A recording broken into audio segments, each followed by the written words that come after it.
네, 안녕하십니까. 자, 이번 시간에는 형살에 대해서 알아보도록 하겠습니다. 전번 시간에 충에 대한 얘기를 했었죠. 기존에 여러분들이 생각하셨던 충과 제가 말씀드린 충에 대한 개념 아마 조금 색다른 느낌을 좀 받았을 거라 보는 거고요. 자, 이번에는 이제 형살에 대한 얘기를 하겠는데요. 자, 여러분들이 알고 있는 형은 어떤 건가요? 형은 일단 우리가 통변할 때 이렇게 통변을 하죠. 자, 깎아낸다, 그죠? 그 다음에 자르고 다듬고 뭐 이런 행위를 형살의 이제 어떤 해석적 개념으로 얘기를 하죠. 그래서 이제 그 형살이 있는 사주를 주로 이제 그런 직업성으로 드러내는 부분이 그런 법무, 의료계통이죠. 그 다음에 교육, 뭐 이런 형태에서 직업성을 드러내죠. 그리고 이제 물건 자체를 깎아내고 이런 부분이 뭐 이제 가공한다 그러잖아요. 뭐 그런 형태의 사업성도 얘기하고 기술성도 얘기할 수 있겠죠. 그 다음에 제조, 뭐 이런 부분들이죠. 이게 이제 말하자면 형살을 쓰는 직업이고요. 일종의 또 사주팔자에 형살이 있을 때 그걸 해소하는 형태의 직업성이라 이렇게 얘기할 수 있겠죠. 제가 이제 존경하는 선생님 중에 이제 작고하신 그 박일우 선생님이 계시는데, 박일우 선생님께서 형살에 대해서 이렇게 표현을 하셨어요. 뭐냐면, 못 쓰게 된 옷을 적당하게 오려서 다른 용도의 옷을 만들듯이 어느 정도의 희생을 들여서 새로운 목적을 달성하는 것을 형살이라고 얘기를 하십니다. 형살의 의미를 좀 핵심적으로 표현해 주신 게 아닌가라고 생각을 합니다.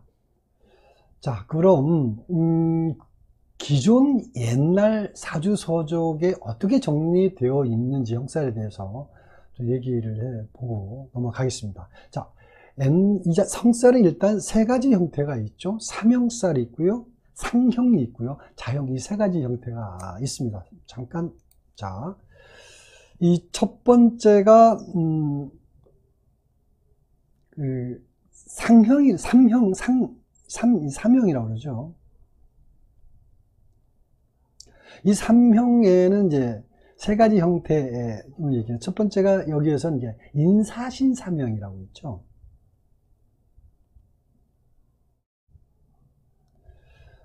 인사신사명. 이 인사신사명은 어떻게 얘기를 하냐면, 주로 이제 그 나타나는 현상, 일종의 인사신사명이 있을 때 주로 교통사고라든지 수족 부상, 뭐 이런 형태로 드러난다고 얘기를 하고요. 그리고 또 뭐 약물 중독, 그렇죠? 알코올 중독, 뭐 가스 중독. 또 뭐 이게 이제 주로 뭐냐면 그 탕화살이라고 있죠. 탕화살의 어떤 작용. 그리고 인목이 있기 때문에 인축오가 탕화살인데 인목이 있기 때문에 이런 형태의 기운이 발동한다라고 보는 것이고요. 그 다음에 이제 공사장이나 이런 데서 사고나 부상당하는 형태의 기운들이 주로 인사신 사명이라는 기운으로 얘기하고, 이게 바로 지세지형이라고 얘기를 합니다. 지세지형, 지세지형 이렇게 얘기를 하죠. 자, 그 다음에 축술미 사명이 있죠. 축술미 사명.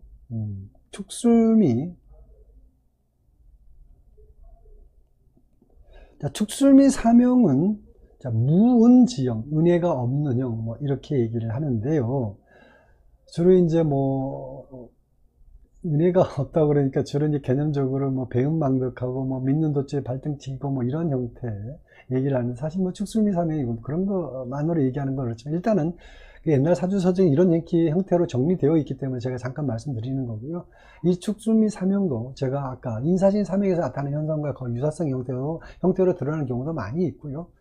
주로 이제 이름 자체가 무은지명이니까 무은지형이기 때문에 그런 어떤 서로 배은망덕하고 믿는 조끼에 발등 찍히고 뭐 이런 얘기를 하는 것 같습니다.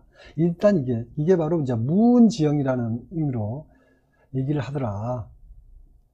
그 다음에 자, 두 번째는 상형이라고 하죠. 상형. 서로 상자를 쓰는 상형. 상형은 이제 자묘형을 얘기합니다. 자묘형. 자묘형도 많이 들어보셨죠? 이 자묘형은 주로 이제 어느 쪽으로 얘기 많이 하나요? 성병이라든지 신장 방광 관련된 쪽의 문제성을 일으키는 형태, 그쪽의 수술이라든지 이런 용도로 얘기를 많이 하죠. 그래서 자궁 수술이라든지 이런 쪽의 개념, 비뇨기 계통의 문제성 이런 쪽으로 얘기하는 게 자묘형을 얘기를 하고요. 그 다음에 세 번째는 이제 자형이라고 하죠. 자형. 스스로 자자를 써서 자형이라는 얘기를 하는데,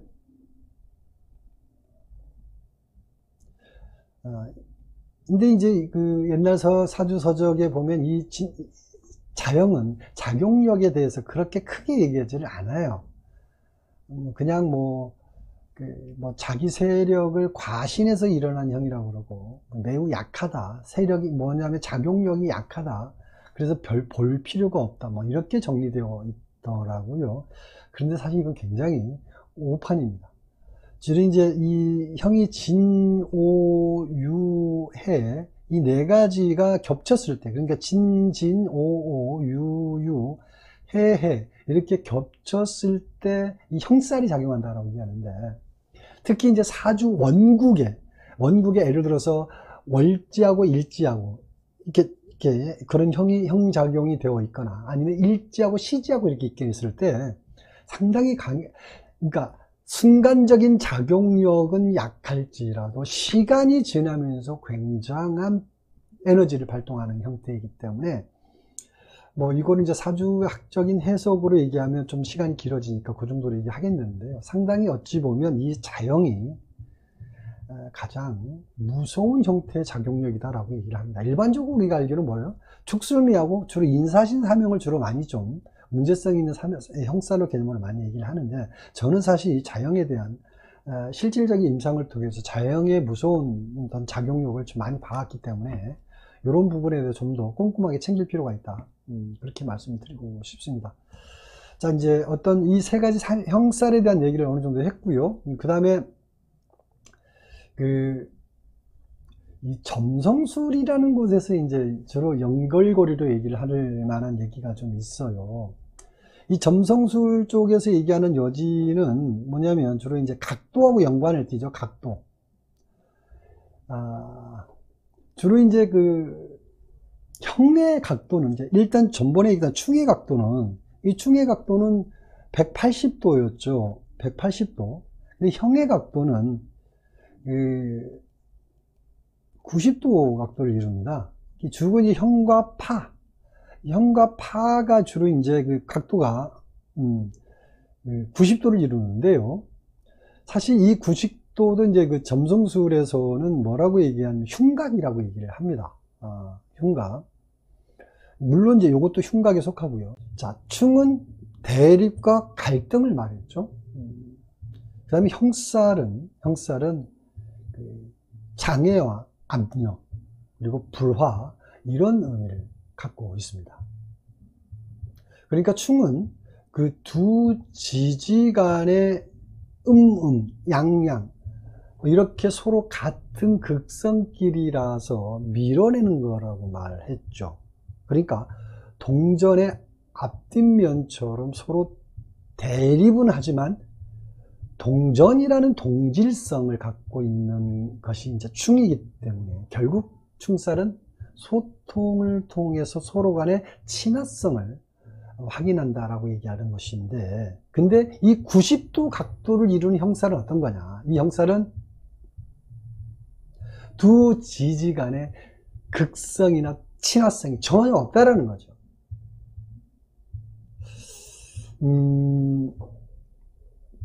결국 뭐냐면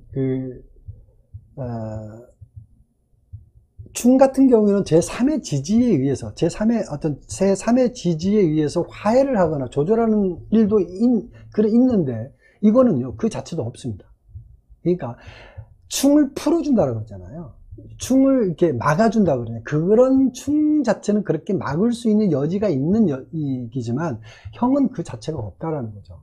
그래서 이 절대적인 뿌리 깊은 불협화음이다라고 얘기를 하죠. 그래서 때에 따라서는 엄청난 장애와 압력 때문에 일종의 이제 어떤 사건, 사고적인 일들이 벌어지는 게 바로 형살이다, 이렇게 얘기를 합니다. 그래서 이제 결국 이 형살은 적자 생존이라고 그러죠. 그 현실의 현상에 맞는 아주 최적합한 것만이 살아남는 형태이기 때문에 시간이 흐르면서 결국 한쪽을 무너뜨리는 형태로 나타난다, 이렇게 볼 수 있는 거죠. 충이라는 자체가 오히려 우리가 그렇게 알고 있었는데 그게 아니라는 거예요. 충이라는 건 서로 화합을 통해서 서로 상존할 수 있는, 서로 공생할 수 있는 여지를 갖고 있는 거라면, 형살은 그렇지 않고 한쪽을 뭔가 고치든지 자기한테 맞게끔 뜯어서 고쳐서 쓴다는 형태가 된다는 거죠. 안 그러면 신체적인 질병이나 사고로 때워야 하는 그런 기운이 바로 형살이다라고 얘기합니다. 자, 운에서 올 때는 어떻게 합니까? 운에서 올 때는 예고 없이 돌발사고라고 하죠. 돌발사고가 나타난다. 어찌 보면 살면서 이런 게 가장 무서운 일이죠. 일종의 상상할 수 없는 일이 벌어지는 것이다 라고 얘기하는 거죠. 이런 거는 어떻게 해요? 곧 오직 신의 뜻에 맡긴다라는 얘기를 하죠. 그게 바로 형살이다. 어떻습니까? 제가 형살에 대한 겁을 좀 많이 줬죠. 형살을 풀어내는 것은 곧 뭐다? 직업으로 풀어낸다. 반드시 명심할 필요가 있습니다. 자, 지금까지 형살에 대해서 알아봤습니다.